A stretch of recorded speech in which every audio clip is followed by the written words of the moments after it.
This is the Dan Lebatard Show with the Stugotz podcast. Greg Cote of the Miami Herald in with us today, as he is every Tuesday. This should be a fun show. This has the potential. This show's got some potential because we've got some funny things happening behind the scenes. Which one of which is that it appears now, with some distance, that Stugotz is also now laughing at my tears. Like, now that he's got some distance, like he got scared because he didn't know how to react in real time, but now he's reading me everything that's on the internet. Right. And what? Somebody put what on my head? No. Someone put Jiminy Cricket's head on Greg Cote's body because Greg Cote revealed during the local hour that he has that dream all the time. Yeah. Okay, no, my bad. I thought that was something because you had put it in with all the other things that you were laughing about, that things were said about me by I don't know whom. Right. Let me give some people some backstory on what it is that's happening here, okay? And I don't know where this show is going to end up today. I hope at some point where it ends up is us publicly smoking out Rob Manfred, the commissioner of baseball. Oh, bleep. That's That's a big one, too. And I had turned down my phone, too. I had turned it down. Yeah, is that, unless that's your reminder to call Bruce Sherman. That's the big one. No, that's a big fine. It's a $5 fine. It ought to be 10. You know what? I deserve 10. Yeah. So, wow. So here is what happened. Yesterday, the president of ESPN resigned, and it caught everybody off guard, and substance abuse was cited, and the president of the company is someone I care about because he is someone who has empowered the undefeated. He has gotten ESPN to be a lot more diverse. Even though he's a powerful, rich white man, he has worked very hard for diversity at the company. And so that is where my allegiance to him lies. And yesterday I broke down when I heard the news, and I did so in a public fashion that I knew many people could not be trusted with, and I could tell you the pigmentation. I could tell you what these people look like without having seen the internet at all, because I'm going to be disconnected this entire week. You're not going to see a computer up by me. You're not going to see me connected to anything. And so in doing that, though, in all of that happening, Greg Cote's here listening to me as my lifelong friend, and he's a soothing ear who cares about me and is being uncommonly gentle with me. And the court jester over here has gone over to the other side because he wants to be with, he wants to fight with me, but he also sees that the approaching army, that Boston army of WEEI, Rappaport, Portnoy, pieces of Barstool, but not the pieces that are stool pieces. Are you saying I'm on their side? No, that you are in your soul. You are a member of their army who just happens to be a part of ours. So you are in 300. You're the little guy with the shield that eventually he can't. Like, we could take him into our army and he will exist here, but we might lose the fight with him. And he might be a traitor who goes over to the other army. You know who I'm talking about? The soldier. I might join their team. No, you're saying? The little soldier in 300. I haven't seen 300. No. Okay, there's a little soldier in 300 who Leonidas wouldn't take into his kingdom, and he wanted to fight and he wanted to help, but he couldn't lift his sword all the way up. He kind of looked like you, right? Like a mischievous 10-year-old evil guy. Only deformed. Only massively deformed. But he looked like me? No, but think of armies fighting. It doesn't. Now let me see this character. Hold on. Oh, no, this is not going to go well. All right, so now what happens? This character. No, let's go find this character first. What's the character's name? Do you know the character I'm talking about? What movie Cody? is it? What is it called again?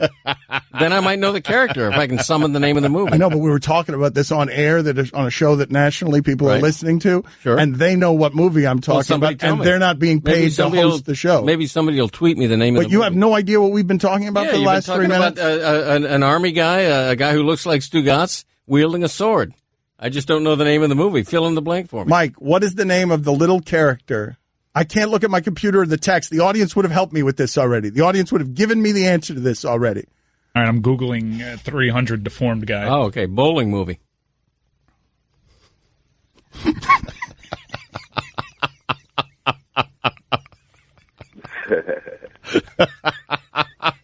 The perfect game. Wow, Chris Cote is red-faced with laughter, with pride in his father's joke, because there it is. There's Greg. Oh, for the love of God! Is that still your phone? Down. That's He already put 10 down. Well, that's another 20. Second violation, you double it. Double it. Yeah, I hate to tell you.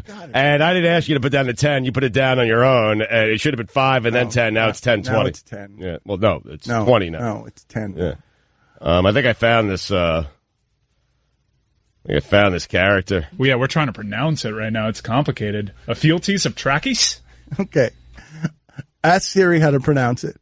Ask Siri or ask whatever, that pronunciation guide that you have that pronounced Vinatieri for us. Wherever it is you go. Oh, we're stuck in the mud. It's all right. I love being stuck in the mud. It's okay. Yeah. It's all right. I was going to make some big societal point, but let's go ahead and just be here stuck in the mud. It's fine. Let's just sit here. Stugotz, go around back. Cote, go around back. See if you push the car a little bit. I'll just press the gas, and we'll see if we get mud on everybody. So this tiny character, if you haven't seen the movie 300. Ephilatus. Thank you. If you haven't seen the movie, he's not strong enough to be a soldier. The 300 guys are the best the Army's got. They're going to keep back millions or hundreds of thousands against insurmountable odds. I'm good with that. What I'm objecting to is that you somehow think he looks like me. Well, no, but he wants to be, his sensibilities. Well, first of all, he does look a little bit like you, but he wants to fight with this army. And you've been fighting with this army for a long time, but you also want to fight with the next army. And given what's going on in this country, you've basically got a war in sports spilling everywhere between black people and white people. You've got it's Barstool against the diversity of ESPN in sports. In this little crevice of the world that doesn't matter, that's what it is. And Barstool kind of wanted to be a part of ESPN. You saw that. And ESPN didn't really want the Barstool name in ESPN. And so here we are. We've got this little tiny meaningless fight over here in sports that is representative of the giant one going on in this country that reaches all the way to the White House. And so that's where we are. It's affected this little universe a little bit. And now you've got the guys in Boston laughing at my pain over a friend and, having to take the public shame and indignity of resigning from a very good position after just signing a 4-year contract and telling you that there's substance abuse involved and who knows what else can be involved. I don't know. And I mean, you really think I look like this guy? He's deformed. I mean, your sensibilities, like you want to be, I meant like as a symbol. You don't actually look like this guy. Your sensibilities kind of look like this guy. They're deformed and you have no allegiances really to anything other than the dollar and yourself. And so. That's not fair. It's totally fair. ESPN Radio is presented by Progressive Insurance. More independent agents sell Progressive than any other brand. Find an agent at Progressive.com. He does look like me. There are some striking similarities, I must say. The eyebrows. And the teeth. Oh, man. Don Lebatard. Will you sometimes call your childhood telephone number? We all do. We all do? Thank you. Yeah, I think Greg was saying he does it as well. Feel free to speak into the microphone instead of that thermos you're drinking out of. Right. Because you're on the radio. We all do. Stugotz. All right, I changed my mind. Do the rest of the show. It enhances you. Do your whole show into the metal thermos. You never know. This is the Don Lebatard Show with the Stugotz on ESPN Radio.